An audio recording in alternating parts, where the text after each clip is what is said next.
शरीर से उसको उत्पन्न किया हुआ बेटी के साथ एक बाप ने, कहेंगे तो बलात्कार, लेकिन दुष्कर्म कर रहा है जिस तरह, आप सोच नहीं सकते हैं। तभी बेटा होता है कि अपने पिता को एक झप्पड़ मारता है थापड़ से, फिर देखते देखते 112 पे फ़ोन लगा देता है और पुलिस प्रशासन आती है और उस पिता को लेकर जेल चली जाती है।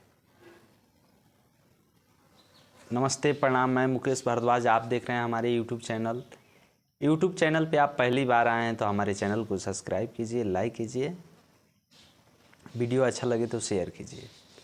मैं आज बात करने वाला हूँ एक यूपी के अमरोहा के ज़िले के एक घटना के बारे में, जिस घटना को सुनकर आप हैरान रह जाएंगे कि वाकई ये क्या हो रहा है। इस कलियुग में आप क्राइम के इस दौर में बाप अपने बेटी को पहचान नहीं रहा है। ठीक ऐसा ही एक परिवार होता है जिस परिवार में 6 सदस्य होते हैं, 2 बेटे होते हैं, 2 बहुआ होती हैं। बहू के जो बेटा होता है वो अपने अपने बहू को लेकर दिल्ली चला जाता है। बाप, उसके पिता और उसकी मम्मी और एक उसकी छोटी बहन होती है जिसका उम्र मात्र 14 वर्ष होता है, वो घर पे रहती है। किसी कारण जब फंक्शन पड़ता है तो दोनों लड़के दिल्ली से घर आ जाते हैं। घर आने के बाद सभी परिवार में खुशहाली था, सब लोग खुश थे और खुश सब खुशी ही चल रहा था। अचानक से उसका बड़ा भाई जो होता है लड़की का, हम बहुत ही उदास है, पूछने का प्रयास करता है, पर वो छोटी बहन होती है, वो बताती नहीं है कि क्या हुआ है, कैसे हुआ है, क्यों हुआ है। इस प्रकार वो अपनी बीवी से भी बताता है कि ज़रा छोटी से पूछो कि उसका तबीयत ठीक है ना, ताकि वो सभी से हंस बोल नहीं रही है और चुपचाप एकांत में बैठी क्यों रही है।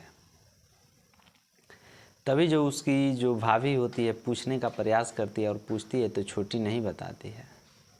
तब जो बहू होती है अपनी सासू माँ को बोलती है कि माँ, आज छोटी बहुत परेशान दिख रही है, कुछ बता नहीं रही है कि क्या हुआ है क्या नहीं हुआ है। तब जो छोटी की माँ होती है वो कैसा हूँ बोलती है कि बेटा, तुम्हारा दर्द हमको देखा नहीं जा रहा है, बताओ ना क्या हुआ है। तब छोटी बताती है कि माँ, मेरे पेट में बहुत ज़्यादा दर्द है आज कई दिनों से, खाना अच्छा नहीं लग रहा है, किसी से बातें करना अच्छा नहीं लग रहा है। तब उसकी जो माँ होती है और उसका जो बड़ा भाई होता है वो लोग लेकर के एक हॉस्पिटल जाते हैं। हॉस्पिटल जाने के बाद डॉक्टरों द्वारा जब उसका जांच किया जाता है तो जो छोटी लड़की होती है मात्र 14 वर्ष की, जांच के दौरान उसको पता चलता है कि लड़की प्रेग्नेंट है, गर्भवती हो गई है, वो भी 3 महीने की। कैसा हूँ वहाँ माँ बेटे अपने बहन को इज्जत बचाने के लिए या जैसा ही भी कहिए, वहाँ से किसी तरह घर आते हैं। घर आने के बाद घर में चर्चा होने लगती है कि कैसे हुआ है, क्यों हुआ है, क्या हुआ है। छोटी बताती नहीं है। फिर जब डांट पड़ती है तो छोटी बताती है कि ये सब जो पापा हैं इन्हीं का सब किया हुआ है। जब मैं बाथरूम में स्नान कर रही थी तो पापा मुझे देख लिए थे नंगे, ऐसे निर्वस्त्र, तब से इनका मन मेरे पे आ गया था और जब इनका मन चाहा तब मेरे साथ ऐसे दुष्कर्म करते हैं। मैं कई बार बावजूद माना करने के बावजूद, जब मैं माना करती तब मुझे मारते पीटते हैं और कहते हैं कि तुमको मार डालेंगे, काट डालेंगे अगर तुम किसी से कहोगी तो।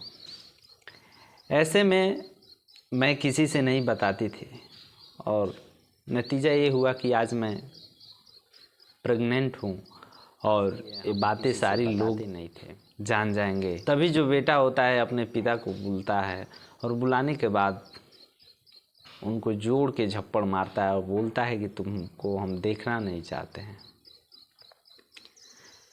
तभी जो माँ होती है बोलती है कि ये मामला घर का है, घर ही में रह जाए तो ठीक है। देखते देखते सभी परिवार में गूंज उठता है और धीरे धीरे तभी जो लड़का होता है वो पुलिस का फ़ोन लगा देता है और पुलिस प्रशासन आता है वहाँ पे और उस पिता को अपने कस्टडी में ले लेता है। पूछताछ के दौरान जब पता चलता है कि अपने ही पिता इस 14 वर्ष के बेटी के साथ ऐसा दुष्कर्म कर रहा है तो क्या करिएगा। एक वाक्यांश और है कि जब भी वो बाहर से आता तब उस छोटी को ही बुलाता था जो उसका पिता है, और उसको बुलाने के बाद जब घर से बाहर कमरा था उसका थोड़े दूर पे, तो जब ये कुछ खाना पानी लेकर जाया करती थी तब उसके प्राइवेट पार्ट के साथ नाजायज़ संबंध बनाने की वजह से उसको छेड़खानी करता, छूता, स्पर्श करता और धीरे धीरे सहलाता रहता है। ऐसे ऐसे दुष्कर्म अपने ही बेटी के साथ अपने ही पिता उस लड़की के साथ कर रहा था। तब पुलिस प्रशासन के कस्टडी में लेने के बाद यह वाक्यांश खुलता है और उस पिता को लड़की का जो प्रेगनेंसी होता है जांच कराई जाती है। मामला हाई कोर्ट में चला जाता है। वहाँ जांच के दौरान तब कोर्ट के जो जज होते हैं वो बोलते हैं कि लड़की का सफाई कराया जाता है और उस पिता को जितना कड़ी से कड़ी सज़ा मिले जज साहब के द्वारा सज़ा की मांग होती है और उस पिता को सज़ा दी जाती है। जिसको पिता कहने लायक नहीं है उसको कड़ी से कड़ी सज़ा दी जाती है और लड़की का सफाई करा के अब यही वाक्यांश ख़त्म होता है। तो इस कहानी का उद्देश्य ये नहीं है कि आप किसी को भी परेशान करेंगे या उसके साथ दुर्व्यवहार करेंगे।